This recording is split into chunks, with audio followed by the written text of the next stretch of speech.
అనారోగ్యం లేకపోతే ప్రతిరోజు తలస్నానం చేయాలి. తలస్నానం చేయకపోతే పురుషుడికి పూజా మంటపంలో ప్రవేశించే అధికారం లేదు, ఆచమనం చేయకూడదు. ఒంట్లో బాగులేదు, కంఠగత స్నానం ఇక్కడ వరకే స్నానం చేయొచ్చు, లేదా ఇక్కడి నుంచి స్నానం చేయొచ్చు తప్ప ఒంట్లో బాగుంది తలస్నానం చెయ్యాలి.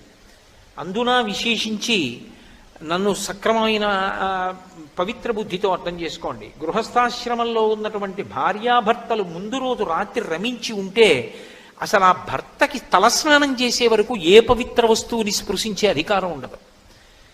ఆడదానికి ఇలా నీళ్లు తీసి 3 మాటలు చల్లుకుంటే చాలు పవిత్రత వస్తుంది.